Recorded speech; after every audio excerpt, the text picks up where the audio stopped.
La séance est ouverte. L'ordre du jour appelle la discussion de la proposition de loi visant à simplifier et mieux encadrer le régime d'ouverture des établissements privés hors contrat, présentée par Madame Françoise Gatel et plusieurs de ses collègues. Demande du groupe Union centriste. Dans la discussion générale, la parole est à Madame Françoise Gatel, Union centriste, auteure de la proposition de loi, pour 10 minutes.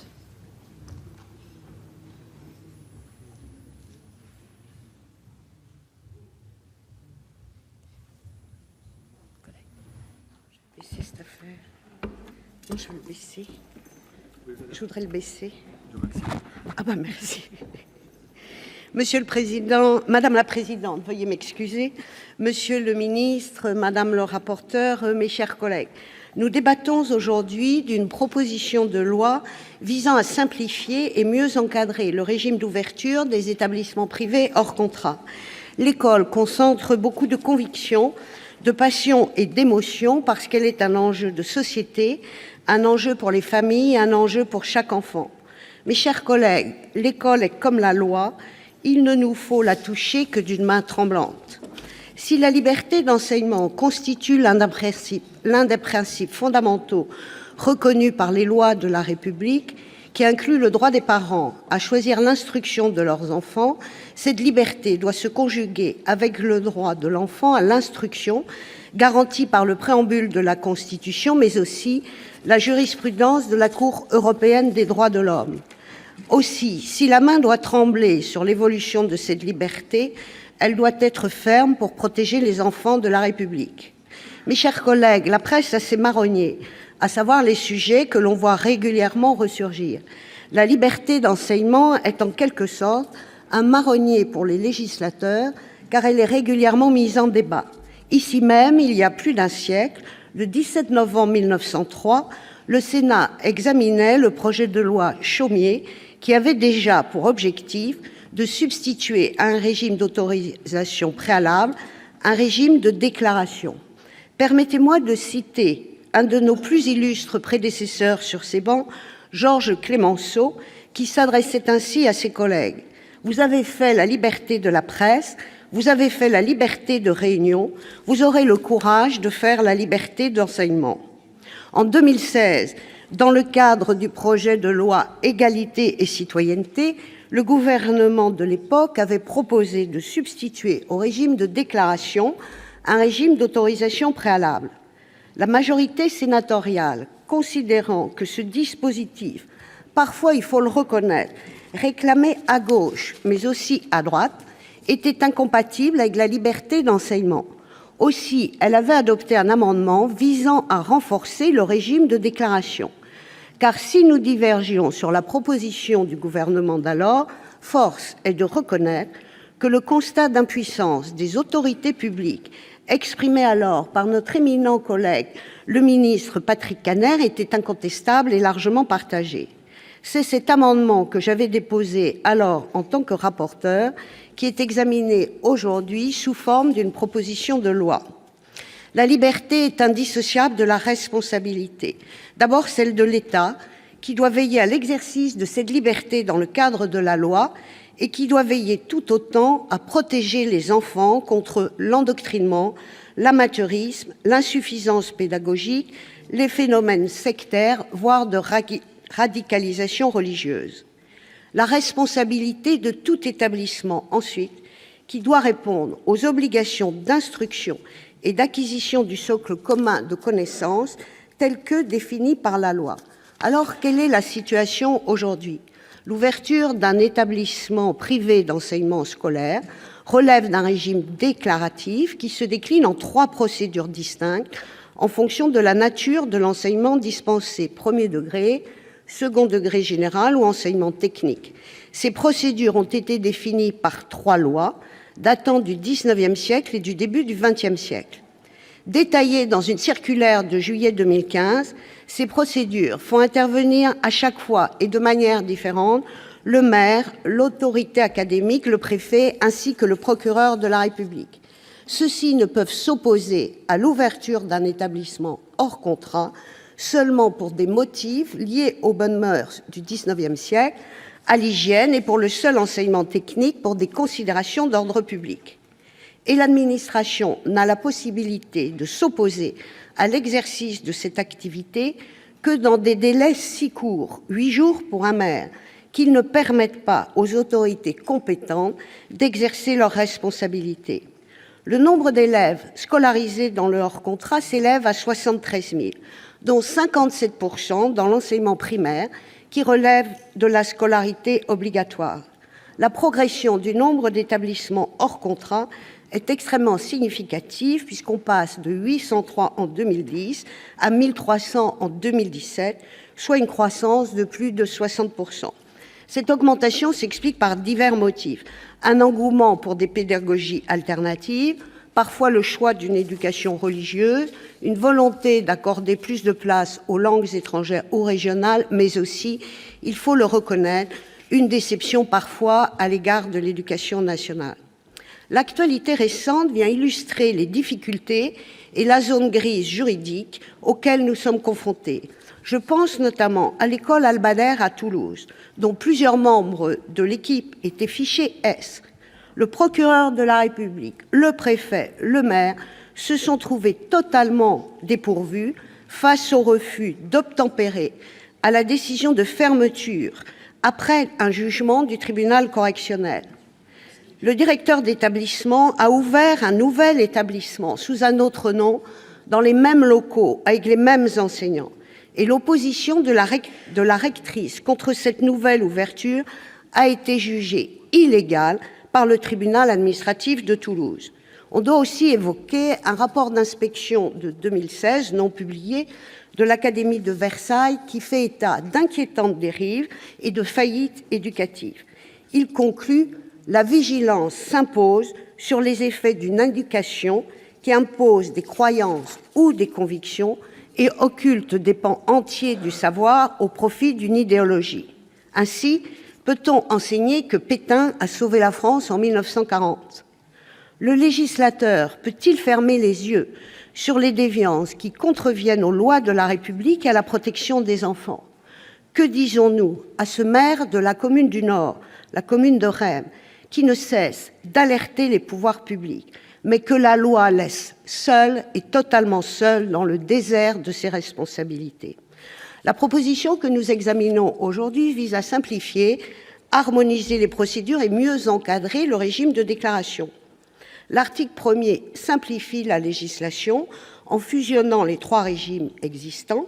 Il renforce la capacité de contrôle exercée par les différentes autorités, y compris le maire, en allongeant les délais d'opposition et en unifiant ces motifs d'opposition. Il ajoute également de nouveaux motifs d'opposition permettant au maire de s'opposer pour des motifs liés à la sécurité, à l'accessibilité des locaux et au service de l'État en cas de non-respect des conditions de titre, de moralité du chef d'établissement et des enseignants. Les sanctions en cas d'ouverture d'un établissement en dépit d'une opposition sont renforcées et le directeur académique peut mettre immédiatement les parents d'élèves en demeure de scolariser leurs enfants dans un autre établissement.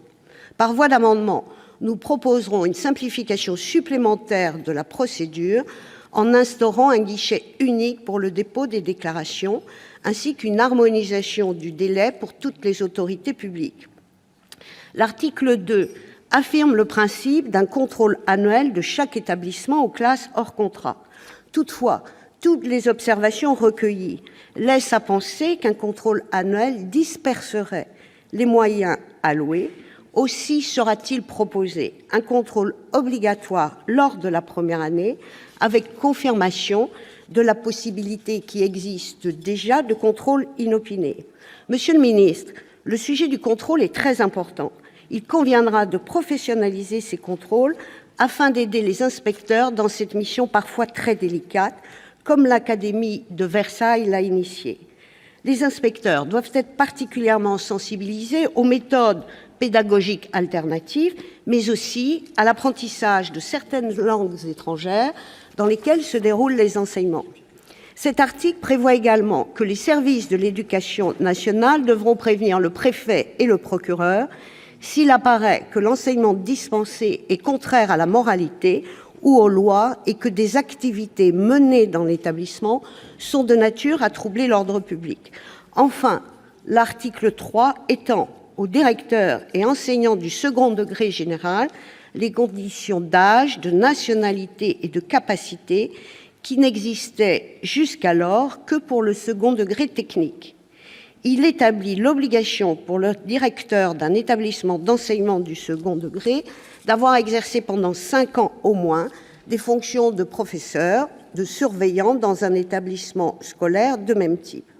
Pour conclure, je veux saluer avec sincérité, quel que soit le vote final de leurs membres, tous les groupes politiques du Sénat pour avoir accepté de dialoguer sur ce texte, chacun dans le respect de ses convictions. Je remercie le groupe centriste et tout particulièrement son président, Hervé Marseille, qui a choisi d'inscrire ce texte dans une niche du groupe, prouvant ainsi sa conviction sur la nécessité et l'urgence d'agir.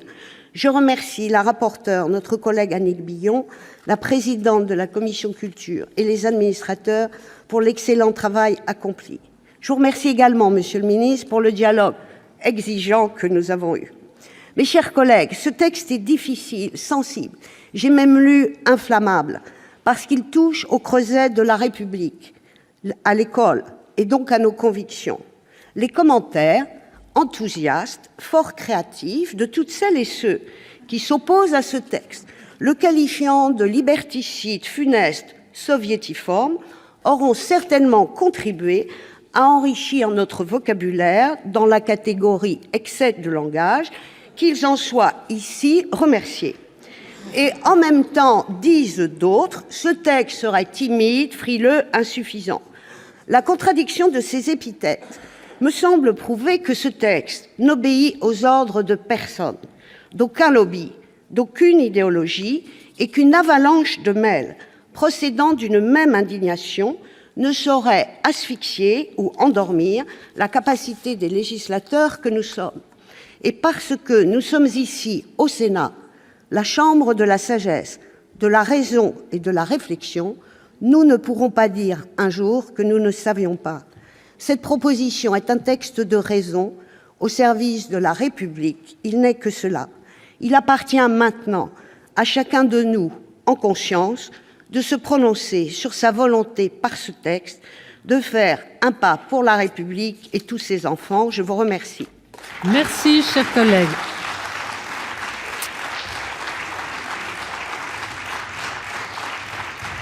La parole est à Madame Annick Billon, rapporteure de la Commission de la Culture, de l'Éducation et de la Communication, pour 10 minutes. Chers collègues. Madame la Présidente, Monsieur le Ministre, Madame la Présidente de la Commission, mes chers collègues, la proposition de loi de notre collègue Françoise Gatel répond à un constat simple. Le régime d'ouverture des écoles privées est dépassé, incohérent et à bien des égards dangereux. Héritage des lois anciennes, la loi Fallou 1850, loi Goblet 1886, loi Astier 1919, ce régime se décline en 3 procédures distinctes selon que l'établissement relève du premier degré, du second degré général ou du second degré technique. Ces procédures font intervenir à chaque fois de manière différente le maire, l'autorité académique, le préfet, ainsi que le procureur de la République.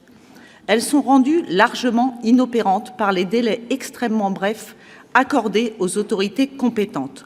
8 jours pour le maire, 1 mois pour les services de l'État pour s'opposer à l'ouverture de l'établissement. Le caractère fortement restrictif des motifs pour lesquels il est possible de formuler une opposition contribue à rendre ces régimes inopérants. Pour le premier et le second degré, les autorités compétentes ne peuvent s'opposer à l'ouverture de l'établissement que pour des motifs liés aux bonnes mœurs et l'hygiène. L'ordre public et la nature de l'enseignement dispensé ne sont pris en compte que pour le seul enseignement technique. Curieusement, il est impossible de s'opposer à l'ouverture d'un établissement sur des critères qui permettent d'ores et déjà de demander sa fermeture. Ainsi, même s'il ressort du dossier que le directeur ne respecte pas les conditions d'exercice ou qu'il a été condamné pour crime ou délit contraire à la moralité, Il est impossible de s'opposer à l'ouverture. Or, une fois l'école ouverte, seul le juge judiciaire peut prononcer sa fermeture en cas de méconnaissance de la procédure d'ouverture ou de manquement répété dans l'enseignement dispensé. Trop souvent, les maires et les services de l'État sont donc placés dans une situation de fait accompli. Le caractère obsolète des dispositions actuelles a été mis en lumière par la forte croissance que connaît l'enseignement privé hors contrat. Le nombre d'établissements a crû, 800 en 2010, 1300 en 2017. L'engouement que connaît le hors contrat concerne essentiellement le primaire. En effet, tandis que les effectifs d'élèves dans le second degré régressent légèrement, le nombre d'élèves dans le premier degré a presque doublé sur la même période. Au total, le nombre d'élèves scolarisés dans les établissements hors contrat a augmenté de 23 % depuis 2012 pour atteindre 73 000 à la rentrée 2017. Contrairement à ce que certains affirment, l'objet de ce texte n'est pas de freiner ou de combattre la croissance de ce secteur. Celle-ci résulte d'un phénomène de société dont les causes sont multiples. Je citerai plus particulièrement la défiance vis-à-vis de l'école publique, voire même du privé sous contrat, et la préférence pour des pédagogies alternatives ou plus bienveillantes. En revanche, la multiplication des ouvertures d'établissements, 130 en 2017, fait que le problème du régime juridique se pose avec une acuité nouvelle, ce que confirment certains exemples récents, comme à Toulouse. Pose des altérations. Pour autant, s'il est nécessaire d'agir, je conviens qu'il faut le faire avec prudence.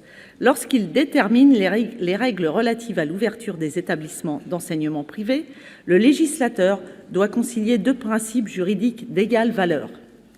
La liberté de l'enseignement, qui est un principe fondamental reconnu par les lois de la République, et le droit à l'éducation des enfants. Au-delà des seules considérations, il importe de trouver un équilibre entre l'exigence nécessaire à la protection des enfants et la facilité d'ouverture d'une école.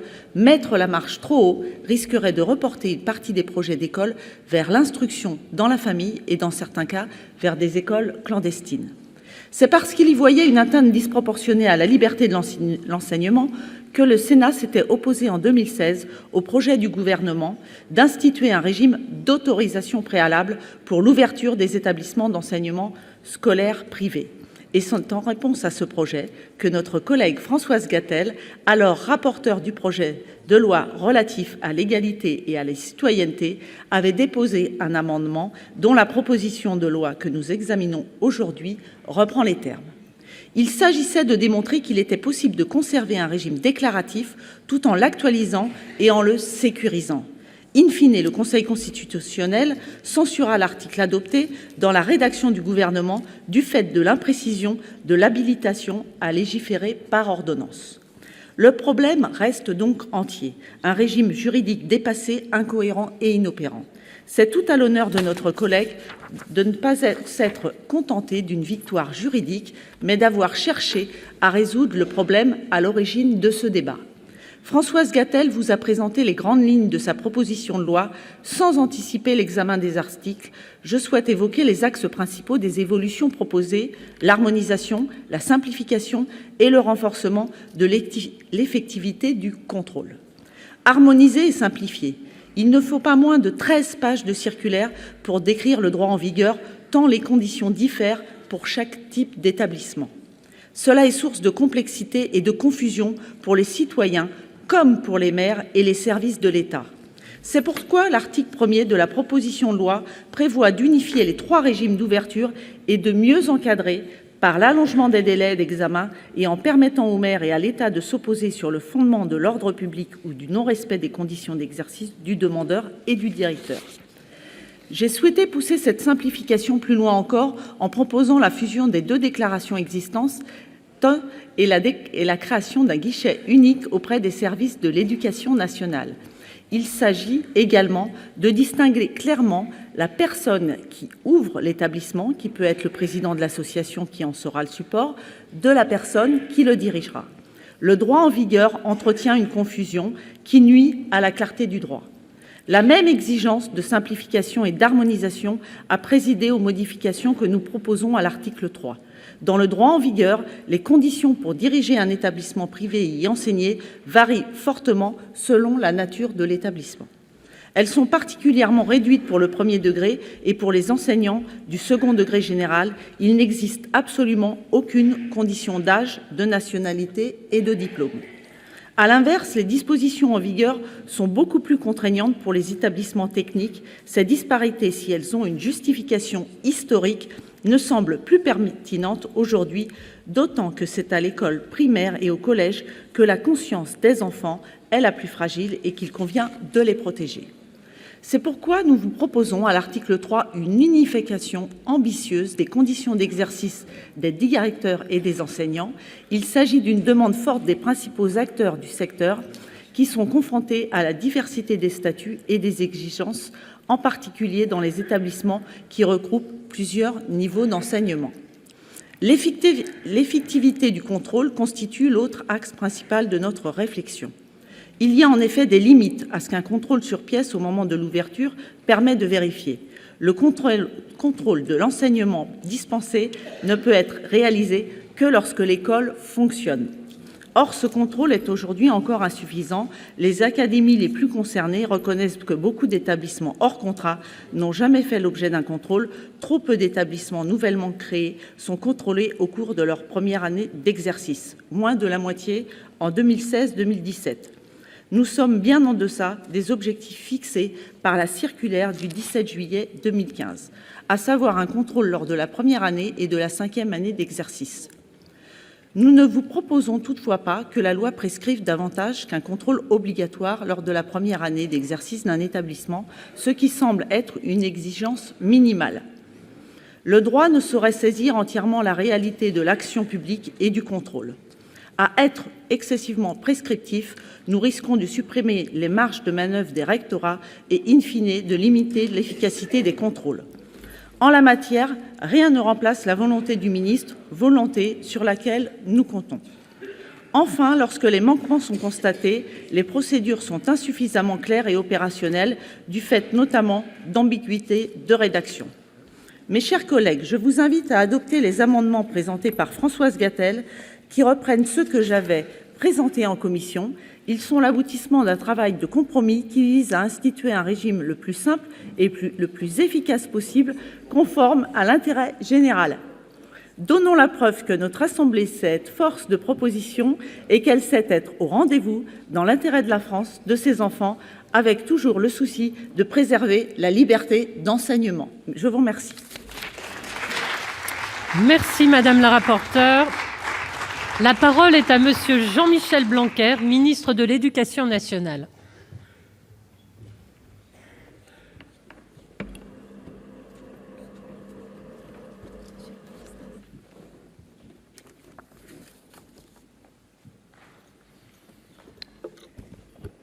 Madame la présidente de la commission culture et éducation, madame la rapporteure, mesdames et messieurs les sénateurs, nous sommes réunis aujourd'hui pour l'examen de la proposition de loi de la sénatrice Françoise Gatel visant à simplifier et à mieux encadrer le régime d'ouverture des établissements privés hors contrat. Je tiens tout d'abord à saluer cette initiative sénatoriale qui me semble importante parce qu'elle est à la croisée de droits et de libertés qui sont parmi les plus précieux que nous avons. La liberté d'enseigner, mais aussi la nécessité de protéger chaque enfant de France dans le cadre de la République, en lui permettant de s'épanouir dans le cadre des principes de la République. Le gouvernement partage pleinement la nécessité de légiférer sur la question de l'ouverture des établissements hors contrat. Cela a été dit à cette tribune à l'instant, je voudrais le souligner fortement, le régime d'ouverture des établissements est à la fois ancien et complexe. Complexe pour les 4 administrations qui sont chargées de suivre l'ouverture des écoles, avec des moyens d'action très différents entre les services municipaux, les services académiques, les services de la préfecture et ceux du procureur de la République. Complexe aussi pour ceux qui veulent ouvrir une école. Il est donc très important de clarifier, de simplifier, de préciser, parce que nous devons sortir d'un régime qui est donc obsolète. Obsolète parce que le régime d'ouverture des établissements privés d'enseignement scolaire qui figure au Code de l'éducation résulte de la juxtaposition de dispositions de trois lois anciennes et respectables, mais qui aujourd'hui, pour certains aspects, sont dépassées. La loi Falloux du 15 mars 1850 sur l'enseignement secondaire, la loi Goblet du 30 octobre 1886 sur l'enseignement primaire, la loi Astier du 25 juillet 1919 sur l'enseignement technique. Ces dispositions, qui ont été codifiées en 2000, ont en commun de prévoir un régime déclaratif pour l'ouverture d'un établissement. Nous sommes tous dans cet hémicycle très attachés aux grandes lois de la Troisième République, ces lois qui portent sur l'école, qui portent sur la liberté, parce qu'elles sont nées en même temps que les grandes lois qui fondent les principes fondamentaux reconnus par les lois de la République. La liberté d'association, la liberté de la presse, par exemple. Et elles fondent notre contrat social républicain. C'est donc en effet avec une certaine prudence, mais aussi une certaine révérence, que nous regardons cet édifice législatif. Nous devons être fidèles à leur esprit. C'est aussi être fidèles à leur esprit que d'apporter de nécessaires évolutions pour qu'elles continuent à être le cadre de la vie collective et qu'elles demeurent pertinentes. Aujourd'hui, le cadre juridique répond difficilement à la hausse exponentielle des ouvertures d'établissements hors contrat. Je rappelle à mon tour les chiffres. En 2010, on comptabilisait environ 800 établissements hors contrat. Aujourd'hui, ce chiffre dépasse les 1300. Cette hausse des effectifs concerne essentiellement le premier degré. Bien sûr, on peut se féliciter sous un certain angle de la croissance de ces nouvelles initiatives, parce qu'elles peuvent correspondre à une dynamique pédagogique. Elles nous montrent à quel point l'éducation est au cœur de la vie des Français, que la créativité pédagogique est importante et que la liberté d'enseignement est une réalité. Bien entendu, ces principes sont respectables. Ces chiffres traduisent aussi la nécessité de moderniser et de simplifier le cadre juridique dans lequel cette liberté d'enseignement s'exerce. Si l'on regarde la question de la complexité, nous voyons que pour le premier degré, le second degré et l'enseignement technique, il existe 3 procédures différentes, avec à chaque fois des moyens d'action différents pour le maire, l'autorité académique, le préfet et le procureur de la République. Pour le premier degré et l'enseignement technique, une double déclaration est nécessaire auprès du maire et auprès des services de l'État, alors que cette double déclaration n'est pas nécessaire pour l'enseignement secondaire. Les délais d'opposition sont différents selon les administrations et le type d'établissement. Ainsi, le maire dispose de 8 jours, les services de l'État d'1 mois pour le premier et le second degré et de 2 mois pour l'enseignement technique. Enfin, et ce n'est pas le moins important, les motifs d'opposition diffèrent selon le type d'établissement. Les services de l'État peuvent fonder leur refus sur les motifs tirés de l'hygiène et des bonnes mœurs, et seulement pour l'enseignement technique de l'ordre public. Le cadre juridique actuel, qui juxtapose donc 3 régimes déclaratifs différents, tant du point de vue des délais que des motifs d'opposition, est aussi complexe pour les porteurs de projets d'établissement que pour les 4 administrations qui les mettent en œuvre. C'est donc un régime complexe, mais c'est aussi un régime incomplet, parce que le cadre juridique actuel ne permet pas de s'opposer à l'ouverture d'une école par un porteur de projet qui aurait été condamné pour des faits graves, par exemple un viol sur mineur. Dans ce cas, l'administration doit attendre que cet individu ouvre son école, puis l'administration peut déclarer cette illégalité au procureur, qui peut alors saisir le tribunal correctionnel, qui lui-même peut condamner l'individu. Entre-temps, des dangers auront été encourus par les élèves. Cette proposition de loi permet de simplifier et d'unifier le régime d'ouverture des établissements hors contrat. Avec les amendements déposés par la sénatrice Françoise Gatel, il me semble que cela correspond donc à 3 objectifs. Premièrement, simplifier et unifier le régime d'ouverture de tous les établissements hors contrat. Deuxièmement, unifier les délais d'examen des dossiers. Troisièmement, moderniser les motifs d'opposition pour les rendre plus opérants. Je voudrais revenir sur chacun de ces 3 éléments. D'abord, un régime plus simple. Les 3 régimes actuels seraient donc remplacés par un régime unique de droit commun. Le cadre juridique actuel prévoit en effet une double saisine, celle du maire puis celle des 3 représentants de l'État. Cette double saisine est source d'insécurité juridique, tant pour les administrations chargées d'instruire les dossiers que pour les déclarants. La proposition de loi maintient une quadruple compétence pour opposer un refus au déclarant d'un établissement scolaire nouveau, donc le maire, l'autorité académique, le préfet et le procureur, mais, nouveauté salutaire, elle prévoit l'instauration d'un guichet unique. Le déclarant saisirait une seule administration qui ensuite informerait les 3 autres. C'est donc un régime plus simple, mais c'est aussi, et c'est le deuxième élément qui mérite notre soutien, un régime plus opérationnel, parce que les motifs d'opposition seraient unifiés et modernisés.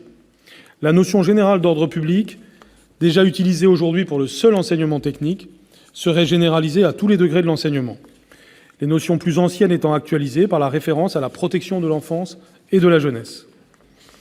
Par ailleurs, les motifs permettant d'ores et déjà de demander la fermeture d'un établissement, l'absence de diplôme du directeur, la condamnation pour crime ou délit contraire aux bonnes mœurs, pourraient désormais être opposés à l'ouverture des établissements. La proposition de la sénatrice Françoise Gatel de rendre obligatoire le contrôle des établissements privés hors contrat lors de la première année de leur fonctionnement me semble donc absolument justifiée. Je m'y engage devant vous, le ministère de l'Éducation nationale se donnera les moyens, notamment dans les académies où se concentre l'ouverture de ces établissements, de rendre ce contrôle systématique dans la première année de fonctionnement d'un nouvel établissement. C'est pourquoi cette proposition de loi a aussi un impact potentiel sur l'organisation de l'éducation nationale, qui là aussi a besoin d'être adaptée à ces réalités nouvelles. Ces contrôles seront réalisés en étroite collaboration avec l'ensemble des services de l'État et, bien entendu, au premier rang desquels le ministère de l'Intérieur, qui dispose d'informations qui peuvent parfois être utiles pour prévenir des ouvertures qui ne seraient pas souhaitables. Enfin, c'est le troisième et dernier élément, mais c'est un point extrêmement important. Cette proposition de loi permet de trouver un juste équilibre entre la liberté d'enseignement et la protection des enfants. Vous le savez, je suis très attaché au droit constitutionnel, c'est même ma formation, et je veux réaffirmer mon attachement personnel à la défense des libertés constitutionnelles. Pour vous faire même une confidence personnelle, mon premier travail académique a été sur la liberté de l'enseignement et sa protection constitutionnelle. Je suis donc extrêmement attentif à ce que l'on n'y porte pas atteinte, et je ne vous cache pas que les superlatifs qui ont été rappelés par la sénatrice Françoise Gatel m'ont paru tout à fait désobligeants par rapport à l'objectif visé. Puisque, en réalité, ce qui se passe au travers de cette proposition de loi, c'est tout simplement de conforter la liberté d'enseignement en évitant, comme pour toute liberté, que l'abus de cette liberté ne vienne abîmer cette liberté. Toute liberté, en effet, peut comporter des abus, et c'est en étant soigneux vis-à-vis de ces abus que l'on est soigneux vis-à-vis de ces libertés. Je peux vous témoigner de l'intérêt que je porte à toutes les pédagogies alternatives. Et d'ailleurs, je suis extrêmement attentif à ce que l'école publique soit elle-même porteuse de ces pédagogies alternatives. Et je vois un dialogue constructif possible entre ce qui a été réussi en la matière par des écoles privées et ce qui peut être réussi au moins autant, voire davantage, par l'école publique, au service de tous, et notamment au service des plus défavorisés. En tant que ministre de l'Éducation nationale, je me dois de garantir la protection des enfants et le respect des valeurs de la République dans toutes les écoles en France. La liberté d'enseignement, comme toutes les libertés, pour continuer à demeurer, doit s'accompagner d'un cadre clair, partagé et respecté par tous les acteurs. Les valeurs de la République sont le socle de notre action. Lorsque l'école ne porte pas ces valeurs, elle ne se porte plus, et c'est notre société qui en pâtit. Alors oui, nous pouvons mener un combat commun pour réaffirmer les valeurs républicaines et nous pourrons ainsi renforcer la liberté de l'enseignement. C'est un sujet qui, normalement, doit unir l'ensemble de la représentation nationale, et c'est en dénonçant ensemble ceux qui s'abritent derrière une liberté de l'enseignement pour bafouer les valeurs de la République que nous pourrons consolider la République.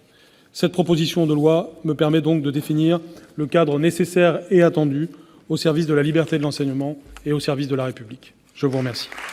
Merci, Monsieur le Ministre. La parole est maintenant à Madame Sonia de la Provôté pour le groupe Union centriste.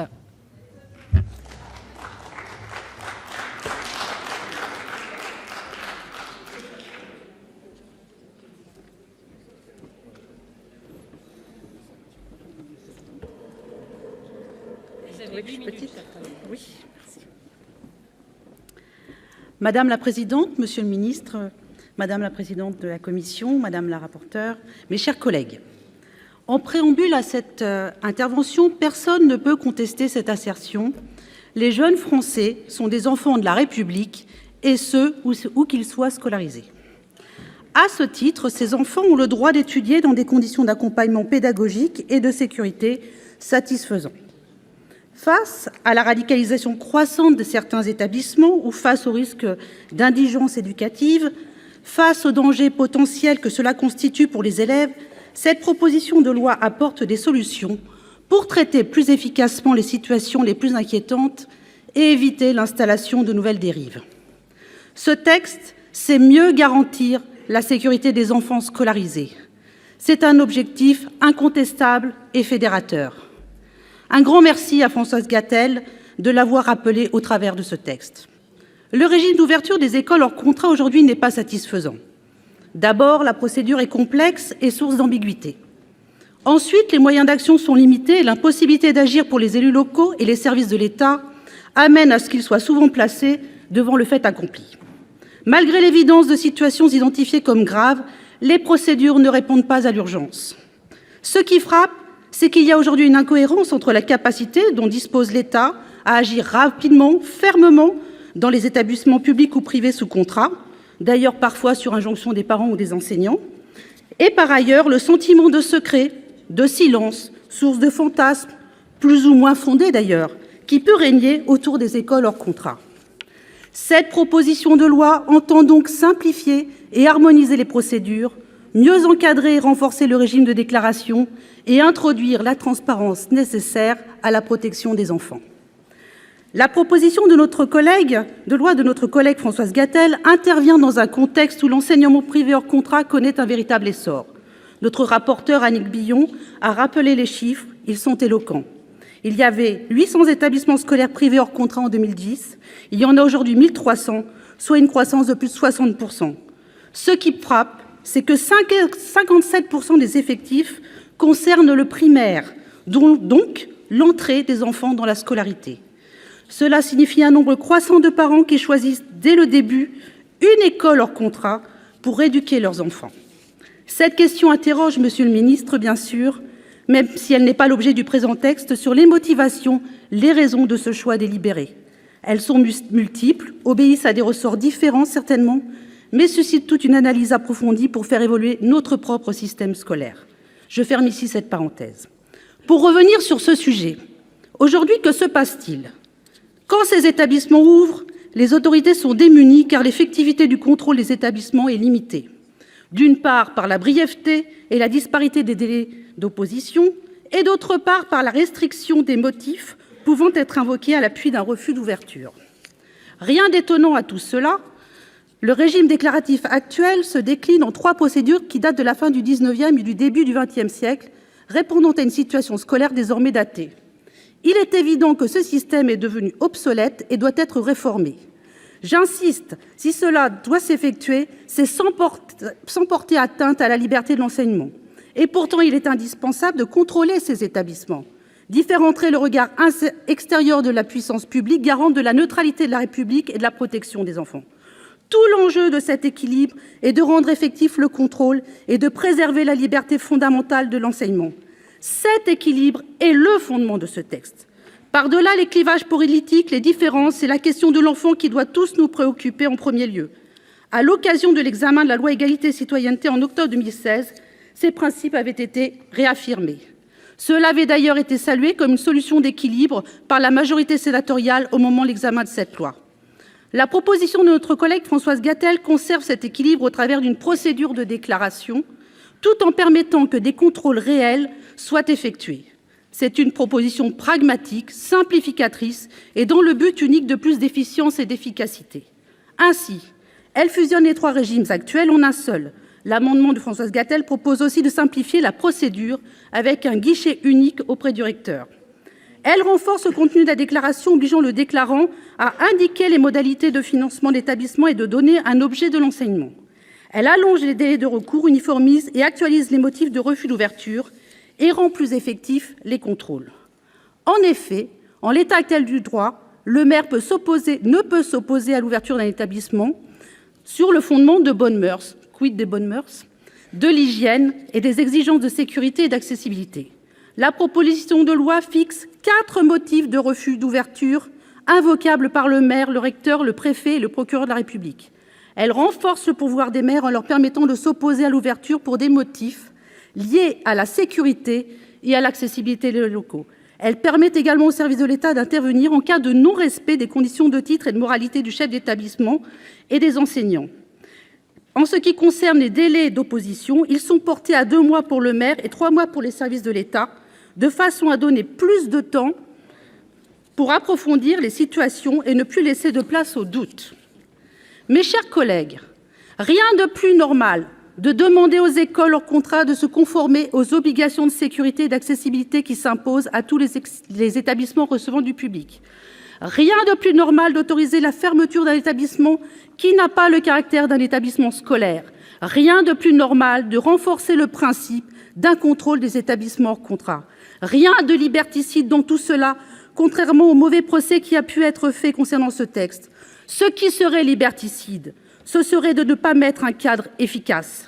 C'est un texte de bon sens et d'équilibre. La liberté d'enseigner n'est pas la liberté de tout faire et dans n'importe quelles conditions. Les membres du groupe Union centriste se félicitent des avancées proposées par ce texte et vous proposent d'adopter une série d'amendements qui renforcent l'encadrement de l'ouverture des écoles hors contrat.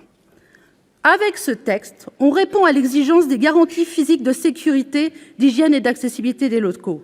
Avec ce texte, on répond aussi à ce besoin de garanties éducatives d'acquisition d'un socle de connaissances élémentaires. Avec ce texte, on répond enfin à l'assurance de garanties morales d'ouverture et d'indépendance d'esprit.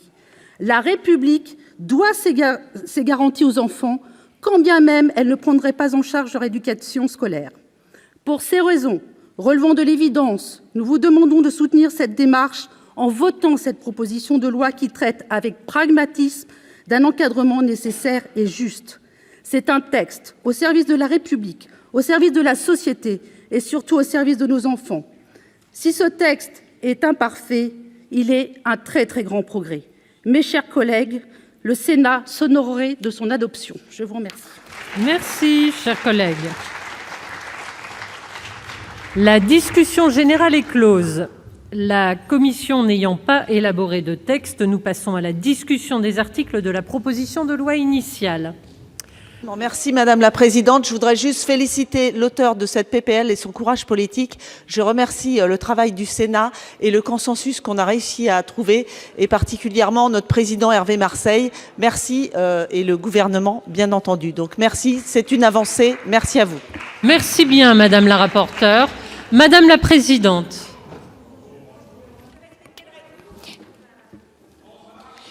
Quelques mots. Sans surprise, je voterai cette proposition de loi dont j'ai été co-signataire avec d'autres présidents de commission d'ailleurs. Et je voudrais remercier en effet son auteur, Françoise Gatel, et remercier l'ensemble des collègues qui ont participé à ce débat, notre rapporteur, dont le travail n'a pas été forcément tâche aisée. Je voulais dire à Madame Rossignol, qui tout à l'heure doutait de la capacité de notre Assemblée à légiférer sur ce type de sujet, renvoyant au gouvernement cette responsabilité. Pourquoi ce n'est pas le gouvernement qui fait des propositions dans ce sens? Moi, je m'honore que notre Assemblée ait su légiférer et au moins avancer utilement sur ce sujet. Je crois qu'il en va, encore une fois, de l'honneur et de la réputation du Sénat, qui est connu pour la qualité de ses travaux. Et je sais que notre collègue Françoise Gatel a beaucoup travaillé depuis l'année dernière. C'est un sujet qu'elle connaît très bien. Elle a beaucoup travaillé depuis l'année dernière, depuis la loi égalité citoyenneté, et nous arrivons à un texte, certes, qui peut demander encore, pour certains, des améliorations, mais en tout état de cause, nous aurons avancé utilement. Merci, Madame Gatel. Merci, Madame la Présidente. Je mets aux voix l'ensemble de la proposition de loi dont l'intitulé est ainsi rédigé. Proposition de loi visant à simplifier et mieux encadrer le régime d'ouverture et de contrôle des établissements privés hors contrat.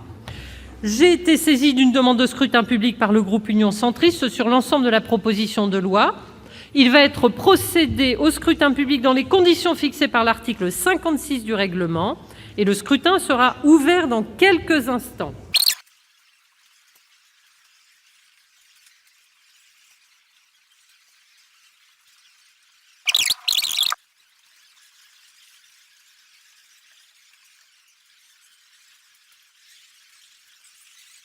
Quelques instants d'attention, s'il vous plaît. Voici le résultat du scrutin numéro 65 sur l'ensemble du texte. Compte tenu de l'ensemble des délégations de vote accordées par les sénateurs aux groupes politiques et notifiées à la présidence, nombre de votants 347, nombre de suffrages exprimés 334, pour l'adoption 240, contre 94. Et donc, voilà, la proposition de loi est adoptée.